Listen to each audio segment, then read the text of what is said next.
엔비디아를 대표하는 인물이죠. 젠슨 왕 CEO, 중국을 방문하고 있습니다. 기자들과 만난 자리에서 중국 시장에 곧 H20을 판매할 거다, 미국 정부의 승인이 떨어졌다라는 이야기를 말하면서 이게 시장에 직접적인 영향을 미쳤습니다. H20이라는 거는 중국 수출용으로 주로 쓰는 저사양 반도체 칩 정도로 이해를 하시면 되겠는데요. 이거를 미국이 중국 규제한다면서 꽉 틀어막고요. 젠슨 왕 CEO가 불만을 말해도 꿈쩍도 하지 않았던 대목인데, 그래서 이 배경과 시점에 관심이 쏠리고 있습니다. 그래서 오늘은 이 분야 오랫동안 취재해오신 전문가 한 분을 모셨습니다. 백종민 아시아경제 기자 스튜디오에 모셨습니다. 어서 오십시오. 예, 안녕하세요. 굉장한 전문가라고 말씀을 들었어요. 책도 쓰셨다고요, 엔비디아. 네, 뭐 엔비디아, 애플 다 묶어서 한번 책을 한번 써봤습니다. 국내 최초의 엔비디아를 다룬 책이라고 들었는데 제목이 뭡니까? 애플 엔비디아 쇼크웨이브라는 책인데요. 애플과 엔비디아를 중심으로 벌어지는 반도체 전쟁, 그리고 이 부분들이 우리에게 어떻게 영향을 미치고 있는지, 우리 산업에 대한 뭐 교훈은 무엇이 있는지 한번 다뤄봤습니다. 알겠습니다. 책 제목을 들었으니까 관심을 갖고 한번 보도록 하겠습니다. 중국으로 수출 못하게 막았던 이 저사양칩 H20, 이게 트럼프 정부에서 막았던 거잖아요. 네, 그렇습니다. 이게 수출 허가가 났다라고 젠슨 왕이 직접 이야기를 했는데 미국 정부에서도 확인이 됐습니까? 예, 미국 정부가 최초에는 발언이 없었는데요. 이제 밤 사이에 그 하워드 러트닉 상무부 장관이 발언을 치고 나왔습니다. 언론 인터뷰를 통해 가지고 이게 H20이라는 게 그게 그렇게 훌륭한 칩은 아니다. 전제를 하면서 아마 네 번째라고 표현을 했어요. 네 번째로 좋은 칩이다. 네, 워낙 엔비디아가 파는 칩이 GPU가 많기 때문에 네 번째라고 뭐 단정하기 쉽지 않을 것 같은데요. 하여튼 좀 낮은 수준의 칩을 우리가 중국에 주겠다라는 허용을 했다라는 거를 공식적으로 좀 인정을 했습니다. 지금까지는 그럼 별로 좋지도 않은 걸 왜 막았나라는 생각도 살짝 드는데, 이럴 때는 트럼프가 항상 자신의 SNS 트루스 소셜에다가 글을 막 올리곤 하잖아요. 뭐 조용했나 봐요. 별로 얘기는 없습니까? 제가 뉴욕에서 특파 생활도 해봤지만 트럼프의 행동은 굉장히 정치적입니다. 만약 트럼프가 내가 중국에게 허용을 해줬다 이런 걸 했으면은 지지자들에게 중국이 밀린다는 듯한 모습을 보여줄 수 있잖아요. 이렇기 때문에 아마 젠슨 왕에게 직접 당신이 발언을 해라 이렇게 신호를 준 것 같습니다. 어제 최초에 나온 것이 엔비디아 뉴스룸, 그러니까 자신의 블로그에다가 이 내용을 올렸고, 그리고 젠슨 왕이 직접 중국에 가 있는 상황에서 중국 방송들과 인터뷰를 하면서 이런 내용을 밝혔거든요. 분명히 이거는 의도가 있는 거라고 보여집니다. 뭐 안 그래도 자국 내에선 지금 정치적으로 좀 어떤 뭐 한계에 봉착한 상태이기 때문에 그런 면도 없지 않아 있었을 것 같은데요. 자, 중국에 방문한 자리에서 직접 이야기를 했단 말이에요. 젠슨 왕 CEO는 중국에 왜 갔습니까? 중국이 오늘부터 공급망 관련 뭐 엑스포를 한다고 합니다. 이 얘기는 공급망, 지금 중국이 자신들을 중심으로 한 공급망을 굉장히 구성을 하는데 주력을 해왔단 말이에요. 그 과정에서 반도체도 있고요. 또 반도체를 만드는 데 필요한 히토류 이런 부분들을 자신들의 무기 삼아 왔는데 이번에 이런 행사를 하면서 우리가 중국이 공급망의 중심에 있다, 우리가 공급망을 최선단에 있다라는 것을 보여주겠다는 의지를 보여주려고 한 것 같아요. 거기에 젠슨 왕이 간다고 한다. 그러면 굉장한 이슈가 되지 않을까요? 그렇겠죠. 사실 우리나라에도 뭐 젠슨 왕이 뭐 10수년 20년 전에는 뭐 자주 와서 용산 상가에서 뭐 마케팅 했다고 하는 뭐 비하들도 있고 하고 뭐 만나본 뭐 경영자들도 제가 얘기를 들어봤지만은 한국에는 안 오지 않습니까? 근데 이렇게 중국에서 하는 행사에 가서 발언을 하겠다 하고 메시지를 준다. 이것은 사실상 어떻게 보면은 기업의 측면도 있지만은 미국과 중국 사이에서 메신저 역할을 한 것이 아닌가라는 저는 추측도 한번 해보고 싶습니다. 일기 때는 어떻게 보면은 팀쿡 CEO가 그런 역할을 하기도 했었는데 이번에는 젠슨 왕 CEO. 그렇기 때문에 이런 소식이 전해지고 나서 간밤에 주가가 한 4% 넘게 오르면서 환호를 지르는 그런 일도 있었는데, 자, 그렇다면 중요한 거는 왜 이 시점에서 H20 수출이 재개됐나, 이 부분이 아닐까 싶어요. 지금 미국이 반도체 규제를 좀 완화하겠다라고 밝힌 적이 있었고요. 중국에서는 대신에 히토류를 풀어주겠다. 이게 연결된 거라고 봐야 되겠죠? 맞습니다. 이 히토류는 좀 전에도 언급을 했지만은 반도체 생산 등은 뭐 배터리 등등에 있어 산업재를 만드는데 굉장히 필요한 필수품이죠. 근데 이 대부분을 지금 중국에서 생산한단 말입니다. 물론 미국도 국토가 워낙 크고 하다 보니까 분명히 히터를 개발할 수 있는 여지가 많이 있어요. 근데 예. 다만 개발을 할 수 있는 지금 당장 하는 건 상황이 안 되니까 대부분 중국에서 싸게 수입을 했단 말입니다. 예, 예. 근데 중국이 이것을 제한을 걸죠. 이 내용은 중국과 일본이 문제가 됐을 때도 똑같이 나옵니다. 중국 항상 히토를 걸고 나와요. 예. 그러면 언젠가는 결국 양쪽에서 협상이 이루어지면서 접점을 찾아가죠. 이번에도 그런 일이 형식으로 이루어지지 않았나 생각을 해봅니다.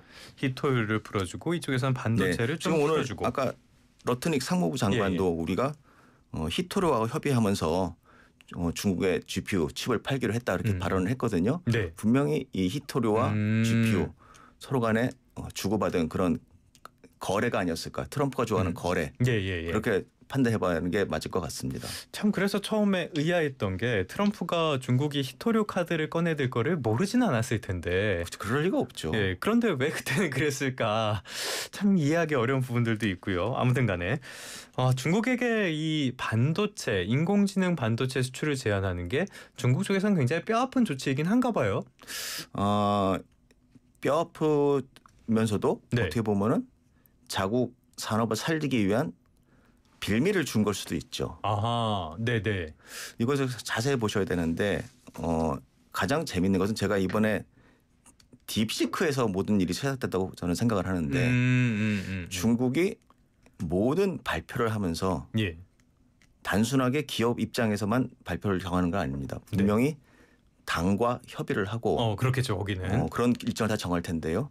우리 앵커님도 딥시크 써보셨죠? 써보지는 않았습니다. 써보진 않으셨나요? 유출될까 봐 무서워가지고 못 썼습니다. 예. 이게 언제 나온지 아시나요? 발표 나고 막 이슈가 됐던 거는 올해 초 막 이랬던 것 같은데. 트럼프 대통령 취미일입니다. 아, 예. 찬물을 제대로 뿌렸군요. 딥시크가 나오기 전날이 트럼프 대통령 미국이 틱톡을 금지한 날이었거든요. 뭔가 묘하지 않으세요? 그렇네요. 네네. 분명히 이렇게 발표를 하면서 자 한번 던진 겁니다. 우리 이렇게 간다. 그런데 그것이 어마어마한 파급력을 좀 줬죠. 모든 지금 반도체 관련 GPU 관련 기업들이나 AI 기업들이 오픈 소스라는 것이 있습니다. 오픈 소스라고 컴퓨터에 내려받아 가지고 사용해 보는 부분들이 있는데 딥시크를 내 컴퓨터로 미국의 서버 연결, 중국 서버 연결해서 할 수 있지만은 내 컴퓨터만에 다운받아 쓸 수도 있거든요. 이런 것들을 할 수 있다는 걸 완전히 보여준 겁니다. 그래서 지금 대부분의 AI 관련 하시는 분들이 이렇게 지금 활용을 하고 직접 하고 있어요. 그런 걸 무서움을 보여준 거죠. 예. 우리가 이렇게 하고 있다. 할 수 있어. 네가 당신들이 아무리 우리를 괴롭혀도 우리가 할 수 있어라는 걸 보여준 거고 그걸 보여주니 트럼프는 대응이 필요했겠죠. 그러다 보니까 이미 저가품으로 저가로 하긴 하지만 좀 애매한데요. 사실 뭐 싸진 않죠. 싸지도 않죠. 당연히 싸지 않죠. 그리고 성능도 그렇게 나쁜 것도 아닙니다. 근데 중국에 팔 수 있다고 제한을 걸어둔 거죠. 예. 제한이 있다고 하면은 여러 개를 또 사면 됩니다. 그런 또 맹점이 있어요. 네네네. 그래서 제한을 한 거죠. 그러면서 중국에 신호를 줬습니다. 우리가 이렇게 카드가 있다 보여준 거고 그에 맞춰 갖고 이제 양측이 이제 다양한 분야에서 협상과 양쪽에서 밀고 당기는 그런 딜을 하지 않았을까 생각을 합니다. 뭐 GPU라는 게 병렬 연산인데 여러 개 있으니까 병렬에 병렬이 되는 거네요. 그렇게 해서 대응하는 방안도 있는데 조금 전에 딥시크 언급을 해주셨어요. 그런데 딥시크에는 엔비디아 것도 있지만 화웨이 칩들이 많이 들어왔다라고 알려져 있잖아요. 네, 맞습니다. 화웨이의 AI 칩 이런 수준은 얼마나 올라왔습니까 지금? 화웨이 칩이라는 것이 지금 엔비디아하고 뭐 맞대응할 수 있는 그런 수준은 분명히 아닙니다. 일단 제조 수준이라든지 뭐 다양한 소프트웨어 부분에서 지원이 분명히 부족한 건 맞죠. 그런데 지금 미국을 제외하고 AI를 만드는 데 사용할 수 있는 GPU 칩을 만들 수 있는 나라가 어디가 있을까요? 우리는 아닌 것 같고 별로 생각나는 데가 없네요. 중국밖에 없습니다. 중국도 무에서 지금 키워온 겁니다. 사실 뭐 우리가 컴퓨터에 많이 과거에 쓰던 CPU 전부 미국 거였지 않습니까? 그렇죠. 근데 지금도 그거를 못 만들고 있는데 그거를 GPU라는 것도 미국이 뭐 엔비디아가 30년을 걸쳐 만들어 온 것이지만은 중국이 지금 어마어마한 자금과 연구 인력을 투입을 해가지고 예. 끌어올려 하고 있거든요. 그러니까 이게 지금 당장 최신 제품인 건 당연히 따라갈 수 없지만은 예. H20의 한 80% 70% 정도는 따라왔다라는 말도 있는 것 같습니다. 성능은 아직까지 부족한 부분이 있지만은 어찌됐건 만든다는 것 자체만으로도 굉장한 의미를 부여할 수 있다. 신호가 나오는 거죠. 네네. 이게 우리는 할 수 있다는 걸 보여주면은 또 반대편에서 또 내가 키를 죽은 입장에서도 저 사람들이 지금 우리를 견제할 수 있는 대안이 있구라는 걸 인식하게 되고 그 과정에서 협상에 들어갈 수 있는 그런 틈이 생긴다고 볼 수 있겠죠. 그렇다면은 지금까지는 사실상 글로벌 AI 칩 시장을 엔비디아가 점령하다시피 해왔잖아요. 네. 이런 것들이 화웨이가 치고 들어갈 여지 있다고 보십니까? 당연히 있죠. 이게 젠슨 황이 몇 년 전부터 중국에 대한 규제를 하면 안 된다라는 지금 말을 계속 해왔습니다. 이게 어떻게 보면은 엔비디아의 칩을 자신들의 칩을 중국에 팔아야 했다라는 발언이라고 생각할 수도 있는데요. 뭐 그렇게 읽히는 부분이 네, 있죠. 근데 거꾸로 보면은 지금 GPU를 만드는 곳이 미국밖에 없으니까 네. 이것을 중국에 여지를 주면은 중국 사람들이 자기들이 만들려고 할 것이다. 자극을 하지 말자. 네네. 깨우지 말자라는 거죠. 과거에도 중국이 깨어나서 전 세계 경제를 장악하고 정치에 영향을 미치는 일이 좀 다반사 아니겠습니까? 네네네. 지금 그런 상황을 만들지 말자고 했던 건데 미국 정부에서 점점 규제를 강화해 왔고 그것이 이제 트럼프 정부 도입 출발과 이 딥시크와 함께 거의 대충돌을 일으켰다고 봐야죠. 그러면서 중국이 굉장히 드라이브를 하겠다는 그런 모습을 보이니까 아무래도 이 젠슨 왕이 트럼프 대통령과 한번 또 여러 번 만나면서 네네네. 이제 설득을 성공한 거 아닌가 싶습니다. 일각에서는 또 이런 얘기도 하더라고요. 뭐 승자는 엔비디아고 엔비디아의 대관이 승리했다. 그런 표현도 나오는 것 같습니다. 그럴 수도 있겠네요. 네. 그리고 또 이렇게 트럼프 측근 쪽에서 오늘 발언이 하나 나온 게 있는데요. 데이비드 sak스라고 캘리포니아 실리콘밸리 쪽에 굉장히 중심적인 인물인데 트럼프 대통령을 굉장히 지지하는 사람입니다. 그리고 암호화폐 차르 받은 분이죠. 화웨이를 견제하기 위해 필요한 조치였다는 오늘 발언을 또 내놨습니다. 수출을 허가한 것 자체가. 네, 그렇죠. 화웨이가 올라올 수 있는 부분들이 있는데 이걸 제한해야 된다. 그러기 위해서는 뭐 중국 기업들이 엔비디아 GPU 칩을 가져다가 그냥 맛을 들이면은 또 계속 쓸 가능성도 크지 않습니까? 네네네. 시간을 계속 벌어주고 격차를 벌이겠다는 그런 의미로도 해석해봐야 될 것 같습니다. 저는 오늘 아침에 방송을 하면서 그런 생각이 살짝 들더라고요. 지난 6개월을 되돌아보면은 트럼프는 중국의 첩자가 아닐까 약간 이런 생각도 들었었는데 역시 이런 측면에서 어떤 정책의 기조가 바뀌는 것도 확인할 수가 있었습니다. 자, H20 수출 규제 이야기를 계속하고 있으니까요. 이 수출 규제가 시행된 게 지난 4월이었는데요. 3개월 정도 만에 일단 돌아서게 됐어요. 네네. 3개월 동안에 어떤 일이 있었습니까? 피해는 얼마나 나왔습니까? 이 발표 이후 결과가 좀 나온 것이 있는데요. 엔비디아의 인부긴 실적이죠. 이 실적에서 뭐 한 55억 달러였던 것 같은데요. 그게 대규모 손실이 발생을 했다. 생각을 해야 된다. 금액 수치를 좀 한 번 더 확인해 봐야 될 것 같지만은 일단 대규모 피해가 발생했다는 건 맞다는 걸 자신들도 인정을 했습니다. 그만큼 중국에 팔지를 못한 거죠. 왜 이게 많았냐면은 딥시크 발표 직후에 이 중국 기업들이 H20에 대한 발주를 대량으로 늘렸다고 합니다. 이게 원래 잘 팔리던 칩이 아니에요. 중국에서도 이거 비싸기만 하고 성능 떨어진다 그래가지고 안 사던 칩인데 딥시크가 나오는 걸 봤지 않습니까? 아 되는구나. 이런 걸 가져도 되는구나라는 걸 보여줬어요. 딥시크 측에서. 그러다 보니까 중국 기업들이 이 칩을 대량으로 주문을 한 거죠. 그러다 보니까 재고가 많이 쌓일 수밖에 없었던 겁니다. 아마 그 내용들이 다 반영이 됐지만은 그래도 엔비디아 주가는 지금 뭐 4조 달러까지 시가총액이 올라갔지 않습니까? 정말 이 대단한 성과를 보였다고 봐야죠. 사실 그런 부분을 고려를 했으면은 뭐 실적이 더 좋았겠지만 안 그래도 실적은 굉장히 좋았단 말이에요. 그런데 어느 정도 실적에 타격을 준 거는 맞는데 엔비디아에서 중국에 수출을 많이 하긴 많이 하나 보죠. 엔비디아 국가적으로 봤을 때 엔비디아의 굉장히 핵심 수출국이죠.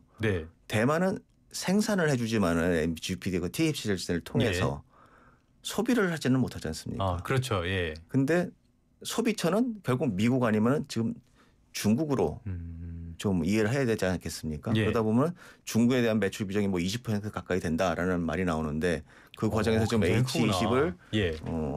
한 분기 동안 팔지 못했다. 한 분기는 아니겠죠. 4월에 제한이 나왔으니까요. 네, 예. 그 기간만이라도 못 팔았다는 거는 큰 부담이 될 수 있죠. 그런 내용들 또 엔비디아의 H20의 칩, HBM 메모리를 공급하는 우리 기업들에게도 또 부담으로 작용한 거고 그런 내용들이 삼성전자와 SK 하이닉스 실적에서도 이번에 좀 일부 반영이 된 것 같습니다. 여기서 또 가슴 아픈 삼성전자 이야기가 나왔습니다. 엔비디아 H20 이야기를 하고 있는데 이게 뭐 가격은 얼마나 나요 한 대? 이런 것들 대부분 다 뭐 몇만 달러씩 하죠. 이게 실은 엔비디아가 지금 우리가 게임용으로 팔고 있는 GPU로 이것이 최신 GPU가 AI로 쓰는 GPU들이 있거든요. 아, 그래요? 예. 그런 것들이 한 4,500만 원, 얼마 전까지 800만 원을 갖다 좀 내렸습니다. 예. 개인용인도 400, 500만 원을 해요. 기업에 파는 거는 거기서 한 5배, 6배, 10배 이렇게 팔고 있고 그게 하나만 파는 게 아닙니다. 예. 엔비디아가 지금 내놓은 지금 H20이라고 하지만은 사실 우리나라나 미국에서 도입하는 블랙웰이란 그런 GPU가 있거든요. 예. 최신 그거죠. 한 장 단위로 파는 게 아니고요. 우리 냉장고만한 크기에 세트로 쌓아가지고 수십 장을 넣어서 팝니다. 금액은 몇 억 원이에요. 예. 몇 억도 뭐 수십억이죠. 몇 억도 아니고 수십억입니다. 그런 규모로 팔고 있는 거고 중국에는 그거보다 못한 걸 주지만 대량으로 할 수 있다는 기회가 있거든요. AI라는 것이 개발하다 보면은 뭐 활용하다 보면은 GPU의 성능도 중요하지만 메모리가 정말 중요하거든요. 아, 예. 데이터를 가져와서 이걸 내가 저장해 놓고서 그걸 처리할 수 있어야 되는데 그것을 우리가 HBM이라는 그 특수한 메모리 반도체로 지금 거의 장악을 하고 있거든요. 그거를 얼마나 많이 넣어주느냐 적게 넣어주느냐 그런 걸 조절을 해가면서 엔비디아가 또 다양한 제품을 만들어냅니다. 만약 H20이 뭐 저가 제품이라 하는데 제가 아까 언급했지만은 몇만 달러. 앵커니도 말씀하셨죠. 많이 사면 되는 거 아니겠습니까? 그렇죠. 예. 그리고 또 엔비디아 측면에서 보면은 이 사람들도 중국을 또 배려해 준 게 H20의 성능을 낮췄지만은 메모리에는 좀 풍족하게 해줬어요. 그렇기 때문에 중국 사람들이 또 크게 반발 안 하고 산다는 얘기 아닐까요? 알겠습니다. 그런데 이렇게 비싼 칩을 없어서 못 팔 정도라는 걸 보면은 엔비디아의 저력이 대단하다 싶긴 한데요. 엔비디아 그렇다면은 다음 실적도 굉장히 잘 나올 것 같아요. 어떻게 전망하십니까? 8월 27일 지금 예정으로 좀 제가 보고 왔는데요. 일단 우리나라에서도 지금 뭐 몇만 장짜리 지금 계속 딜이 나오고 있지 않습니까? 그리고 최근에 뭐 일론 머스크가 운영하는 테슬라 AI 기업이 있거든요. XAI. 그런 기업들도 좀 최신 업그레이드된 AI 서비스를 내놓고 있고 지금 모든 기업들이 AI를 강화하는데 지금 혈안이 되어 있지 않습니까? 분명히 연초까지만 해도 또 뭐 AI 거품이다. 그러면 또 뭐 칩, GPU 뭐 좀 덜 사야 된다는 얘기도 있었던 것 같은데 지금 최근에 봤을 때는 전혀 그런 얘기까지가 나오는 것 같지 않아요. 특히 뭐 미국 정부도 스타게이트라는 프로젝트를 직접 트럼프 대통령이 모여서 기업인다고 발표하지 않습니까? 뭐 일본 기업도 들어갔었고 소프트뱅크 같은 뭐 미국 기업들 다양한 기업들이 들어갔는데 오픈 AI도 그때 같이 있었죠. 지금 결국에는 성능을 올리기 위해서는 GPU 경쟁이에요. 그래서 우리도 정부가 이재명 정부가 뭐 100조 원 투입을 해서 GPU를 포함한 여러 가지 인프라를 만들고 AI 개발에 지원을 하겠다는 나선 것은 결국 쩐의 지금 전쟁이 되고 있는 상황입니다. 그런 쩐의 전쟁을 이기기 위해서는 엔비디아나 뭐 AMD라는 그런 뭐 경쟁자 GPU도 필요하겠지만 그런 우리가 도구가 필요하고 그것을 확보하는 전쟁이 일어나기 때문에 엔비디아의 실적이 쉽사리 무너질 것 같지 않다고 저는 작년부터 계속 언급을 해왔고 실제로 H20 규제 나왔을 때 엔비디아가 한 100달러까지 갔던 것 같은데요. 맞아요. 지금 불과 뭐 2, 3개월 만에 또 다시 또 따져보면 70%가 오른 거 아니겠습니까? 170달러 나니까요. 이 회사가 그동안 쌓아온 것을 보면은 쉽게 무너지지는 않을 것 같습니다. 혹시 엔비디아 주식 갖고 계십니까? 주식을 저희 아이들이 뭐 한두 주밖에 안 사본 것 같습니다. 저도 책만 쓰다가 저도 그런 얘기를 많이 듣습니다. 참 저도 기자지만 기자들이 그래요. 공부는 하고 이렇게 보도는 하면서 막상 자기의 부를 키우는 데는 뭐 그런 쪽에 신경 쓰는 게 더 문제긴 하지만요. 네. 아무튼 간에 그런 상황. 자, 조금 전에 우리나라에 대한 말씀을 많이 해주셨는데 우리나라에는 이런 칩들 얼마나 확보가 돼 있습니까? 많이 부족합니까? 많이 부족하죠. 이게 지금 H20 같은 경우는 뭐 우리나라가 사올 상황은 아니고요. 물론 제가 이런 얘기도 한번 제안도 해본 적이 있었습니다. 엔비디아 못 팔면 그거라도 당겨오자. 재고 있을 테니까 바로 가져올 수 있을 거 아닌가라고 말을 했었는데요. 엔비디아 칩은 철저하게 엔비디아가 물량을 관리를 합니다. 뭐 엔비디아가 뭐 칩을 주는 뭐 서버 업체들 그런 사람들이 줄 수 있는 게 아니에요. 물량은 그쪽에서 다 관리를 합니다. 그러면서 받아오는 거기 때문에 가져오기도 어려웠고요. 그리고 특히 젠슨왕이 한국에 대해서 이렇게 긍정적인 발언을 많이 안 해왔잖아요. 지금 가만 보시면은 그런 과정에서 우리가 엔비디아의 GPU를 직접 구매했다는 말을 발언한 게 좀 얼마 안 됩니다. 작년 한 중반부터 이제 엔비디아 GPU가 몇 개 없다. 그런 말들이 많이 나오기 시작했고 그것들이 뭐 지금 우리나라 대기업들이 갖고 있던 작년 한 하반기까지만 해도 좀 지금 현재 수준보다 벌써 한 1, 2세대 줄인 칩들이 많았거든요. 그런 것들을 이제 끌어와서 확대하려고 하는 상황입니다. 심지어 지금 우리가 아침마다 배달시키는 쿠팡도 쿠팡도 GPU를 확보해서 지금 사업에 나선다고 하거든요. 이게 AI라는 것만 보셔야 되는 게 아니라 AI라는 것이 결국 클라우드 상에서 벌어지는 거기 때문에 클라우드라는 인터넷 서비스를 제공해주는 기업들이 많이 나오고 있거든요. 아마존이 특히 이 클라우드 사업으로 지금 엄청나게 성공하는 케이스인데 마이크로소프트도 마찬가지입니다. 그 기업들 결국은 다 지금 AI를 하고 있거든요. 이런 기업들이 지금 공격적으로 뭐 만장 단위가 아니라 십수만 장 단위까지 구매를 해가지고 이렇게 자신의 서비스를 확대하고 있는 상황이죠. 그러다 보니까 우리도 몇만 장 단위 그런 도입이 지금 시급한 상황입니다. 어떻게 보면은 빠르게 나서서 확보를 해야 되는 상황. 어찌됐든 간에 엔비디아의 실적은 앞으로도 탄탄하게 당분간 이어질 가능성이 크다라고 볼 수가 있겠습니다. 지금까지 백종민 아시아경제 기자와 함께 엔비디아에 대한 이야기 나눠봤습니다. 오늘 말씀 잘 들었습니다. 네, 감사합니다.